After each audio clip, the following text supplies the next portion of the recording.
to be in orbit. Много кофти време. Дамян Попхристов, здравейте! Разговора започва още в самото начало, преди този сигнал. Темата като че ли е много, как да я нарека, двояка, защото в наше време каква религиозност, каква духовност? Нашето време е много странно време. Време, в което за реализъм и за истина все едно, че говориш за цинизъм. Да. Е изключително объркано време, изключително опитвам се да го кажа малко по-меко, но е изключително лицемерно време. И какъв избор да направим? Избор между злото и катастрофата. Реално е така. Човекът е започнал да губи живота си в момента, в който се е откъснал от висшата реалност. Няма я. Тая връзка е помляна и когато говорим, че ние хората сме триизмерни, имаме тяло, душа и дух, за тялото ясно, но за душата и духа нищо не правим. Материалното така ни е натиснало, така ни е затворило ни всичките възможни врати, в които можем да направим нещо за себе си в смисъл на душата си. И това е много тъжно. Духовността и религиозността на нашеница, да. На българина. Знаеш ли, мислех си, като идвах насам, когато учих сравнителното религиознание преди доста време в Америка, си задавах въпроса, тези велики, огромни империи, които някога са били, всичките са били свързани с някаква религиозна система. Какво е останало от тях? Пътувам много и винаги се интересувам от това. Отиваме, например, в Рим. И какво има от Римската империя? Малко развалини, един колизей, един форум. Ама империята няма. Няма я. Сега тук съм готов да споря с тебе. Къде е? Римското право. Чакай. Няма империята като политическа същност, но от нея е останало това, римското право. Отиваме в Мексико. Гледаме там едни пирамиди, красиви, много хубави. Там пристига едно невероятно послание, че най-големия ни грях на нас хората е нашия страх. И гледам, къде са майите, къде са ацтеките, какво е останало от тях? Отиваме в Перу, отиваме на Мачу Пикчу. Пак изключително интересни, много мощни послания. Почти навсякъде, където ходим, ги има. Въздържам се да ги огласявам. Може би ще им дойде момента, но те ми правят впечатление. И тази империя велика няма. Отиваме на остров Сардиния. Участвам в една италианска експедиция преди 6 години. Те се занимават да търсят там, къде са корените на етруските, намират корените на пелазгите, оттам корените на траките и нещата стават доста интересни. Гледаме едни много впечатляващи мегалитни постройки, гледаме едни кладенци дълбоки, които се оказват, че не са никакви кладенци, ами си реално някакви обсерватории. Оказва се, че и в България има такъв точно копие на един от тези в Сардиния. Обаче, къде точно? Би ли пояснил? В Брезник. В Брезник? До Брезник, да. Точно копие. Само, че като са го разчиствали, пак са го развалили. Входа му, вместо да е право надолу, те са го направили под прав ъгъл, за да не знам какво да направят. И реално той сега не изпълнява тая функция.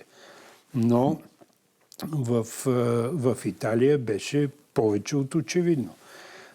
В Италия разбрах и нещо друго за една интересна българска връзка.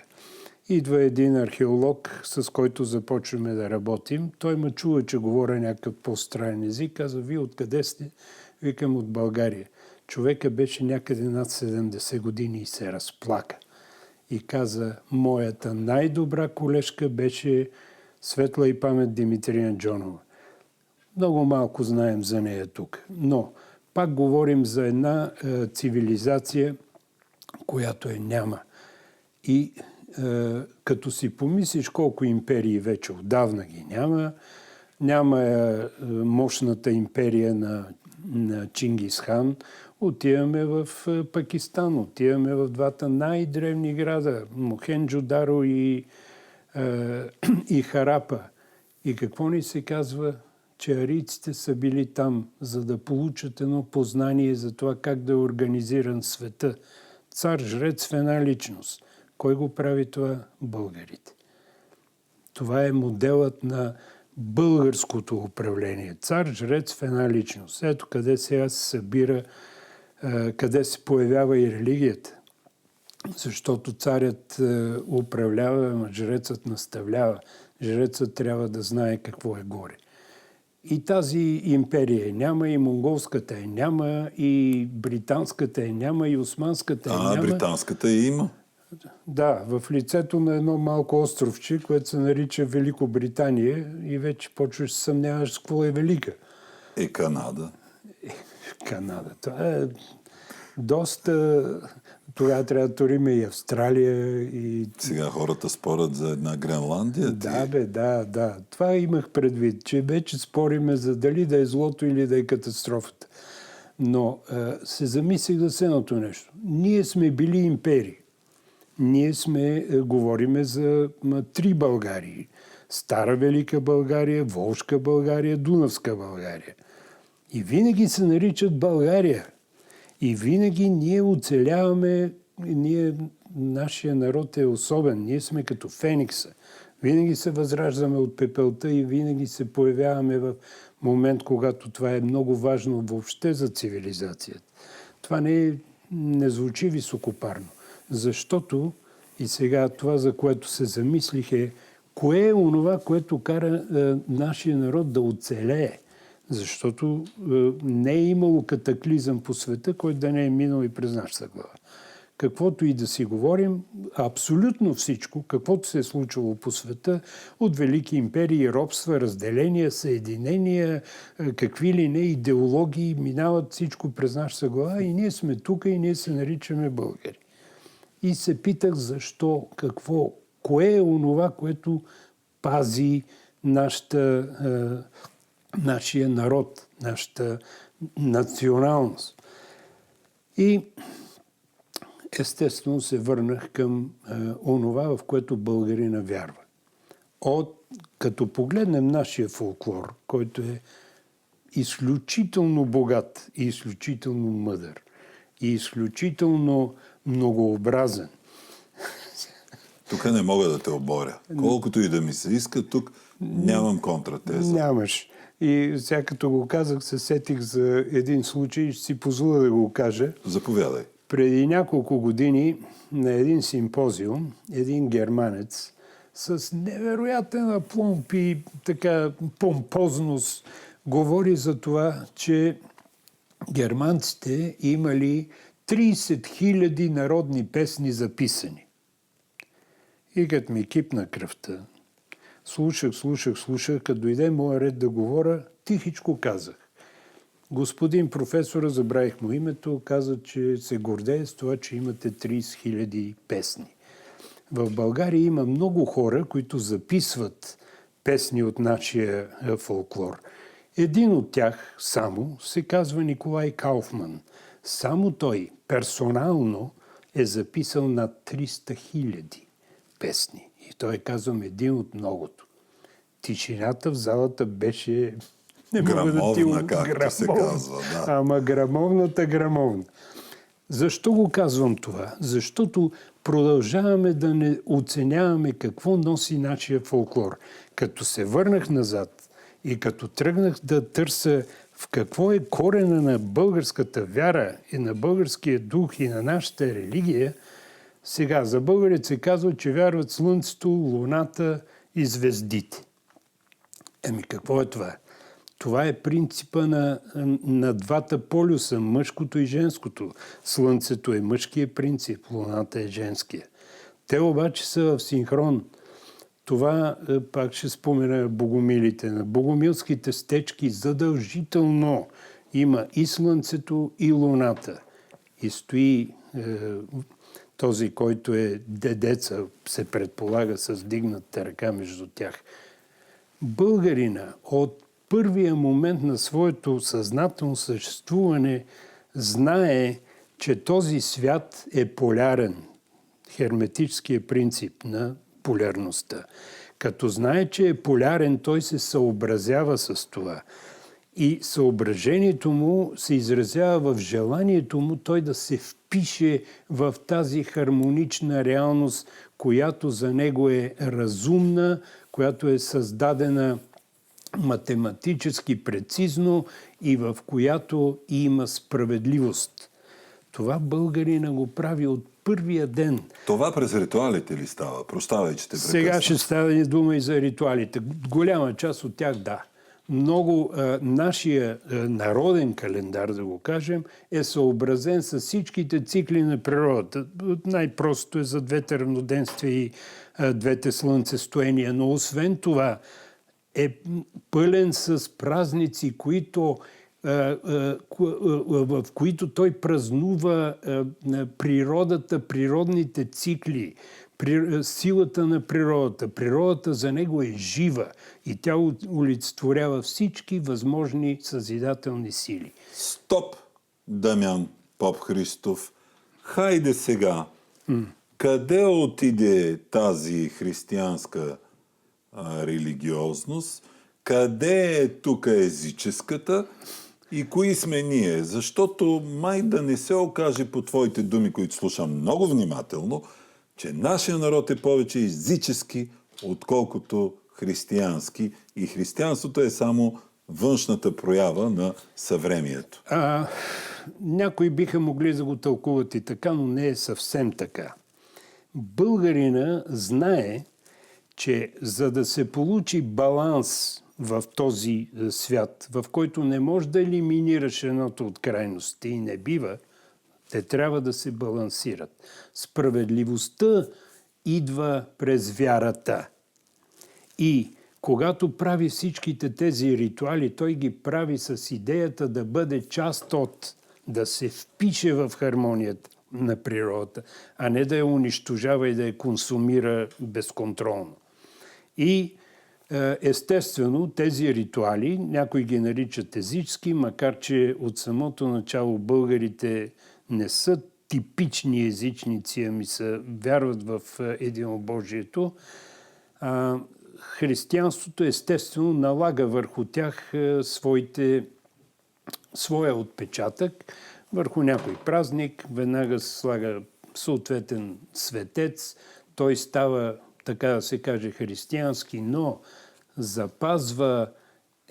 запазва езическия елемент на това от какво се ръководим, коя е силата, която стои зад това, небесната, природната, мощната, която ние искаме или да укротим, или да я приемем, или да я използваме.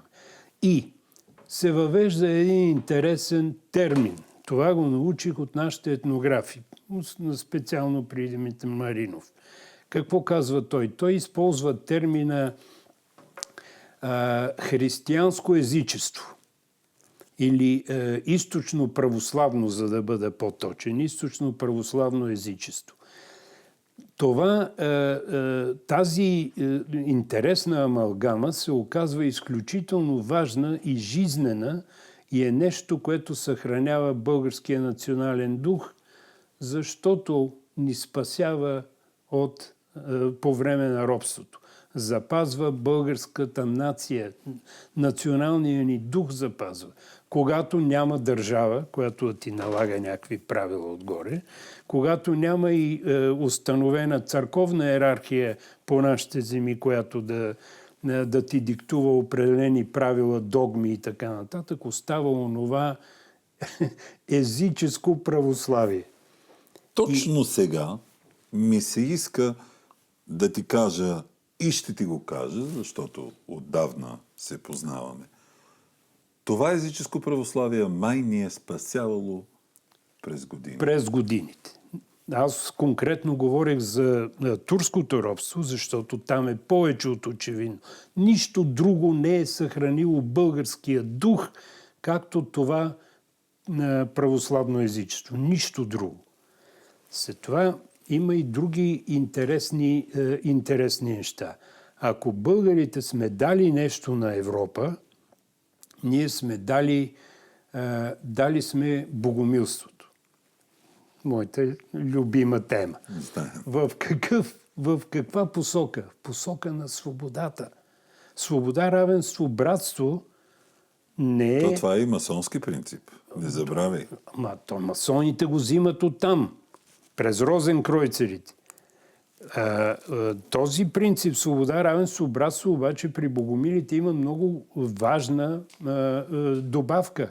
Тоест не добавка, то е част от. В него се казва свобода, равенство, братство чрез Христовата любов. Тук трябва да отдадем дължимото им. После какво останало сега? Свобода, равенство, братство било девиза на Френската революция. Ма откъде я взеха? Се допитаме до граф Сен-Жермен. Как достигна този девиз до тях? И отрязаха най-важната му част чрез Христовата любов и добавиха с гилотината. И вече знаем какви са последиците. Но при нас, българите, това остава. Българският дух се съхранява в мощния му корен. Не случайно и учителя Петър Дънов говори за твърдостта на българина. Че твърдостта на българина е едно, който иска да придобие това качество, да бъде твърд, трябва да се роди като българин. Или да се прероди като българин. И българина е свързан с земята. Това е изключително важен момент. Само си помисли, когато говорим за героизма на българите и за това, че да вземем по-скорошните неща. Балканската война, Междусъюзническа, Първа световна. Българите се събират в България, където са учили по чужбина или нещо правили, пристигат като доброволци. За какво се бият? Това са кризисни моменти. Да, обаче в тях се проявява духа. В този кризисен момент той пристига да се бие не за идеологията. Той пристига да се бие за земята и за корена си. Но как се проявява тази духовност и религиозност в наши дни? За това говорим. Че в начин ни започваме да замазваме най-основната клетка – семейството. То вече започва да се размива. Вече започва да става мода младите хора да не са жената ми, просто и така си живееме заедно, па после като се скараме ти наляво, аз надясно. Без последици. Въпросът е, че българина... Чакай, че търсих един много хубав въпрос. Бях си подготвил за семейството, но продължи. Ще се опитам да го намеря, докато говориш. Търсиш въпроса. Добре. Да. Искам да кажа, че семейната клетка е основата, която запазва българския дух, запазва го с това, че семейството се сродява с сродяването.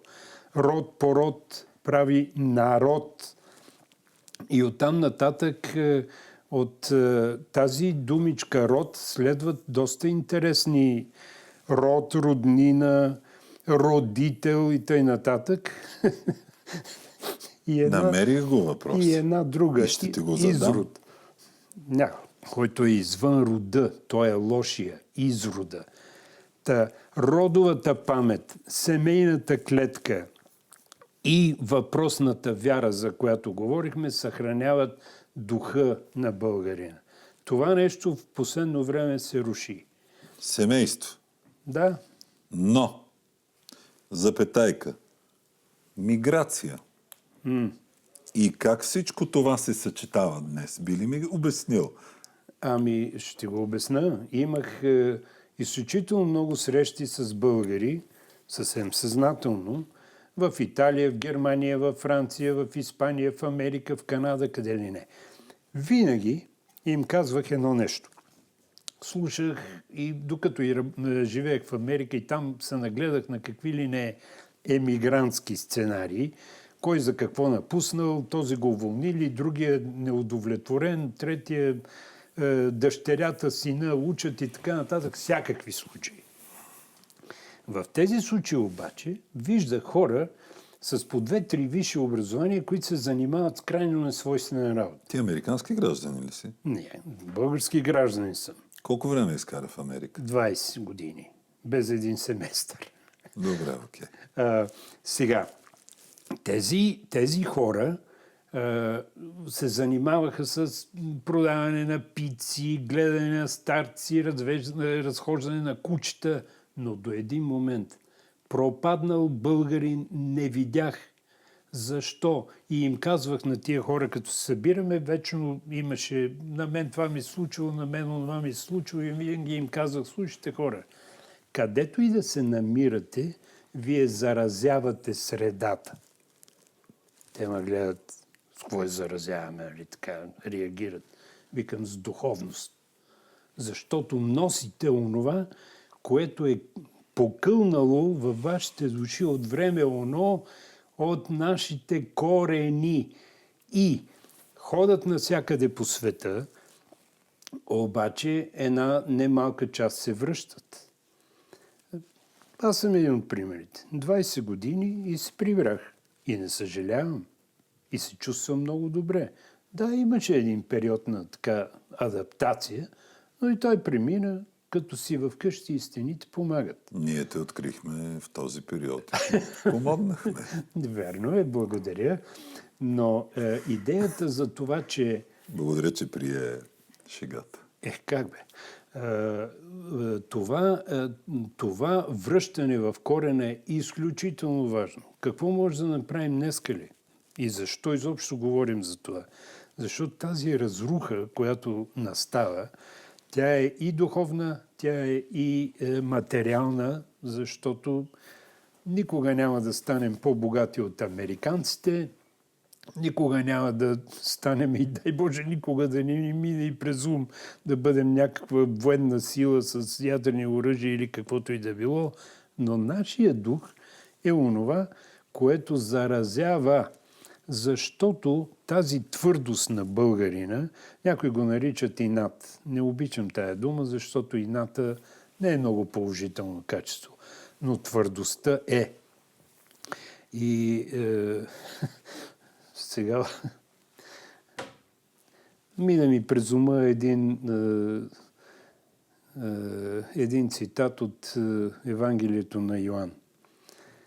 Учениците питат Исус Христос: Учителю, на кой Бог да се кланяме? И Исус Христос, сега не го казвам буквално. Да, разбира се. И Исус Христос им казва: Бог е дух, ще се кланяте с дух и с истина. И тук е разколничество, с дух и с истина.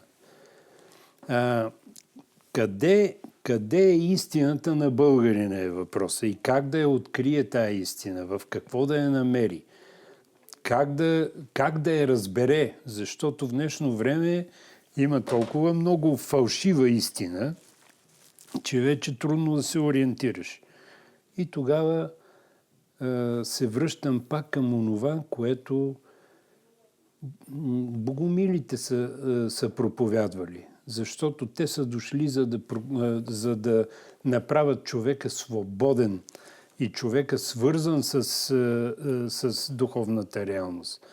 И в думите на Боян Мага се съдържа истината за това какво трябва да стане и как. И той казва: всеки човек трябва да се вслуша в тишината на своята душа, която да не се занимава с проблема на егото и как то трябва да бъде озаптено. Затова озаптяването на егото е лична отговорност. Лична отговорност, в която, когато прозреш каква е истината, тя ще те пази и никога няма да пострадаш, защото тя е елемент от божественото съзнание. Това е добрия знак. Но Там си има също правила. И Дамян Попхристов, знам, че този разказ може да продължи и ще продължи. С удоволствие. Благодаря ти от сърце. И аз благодаря. Благодаря.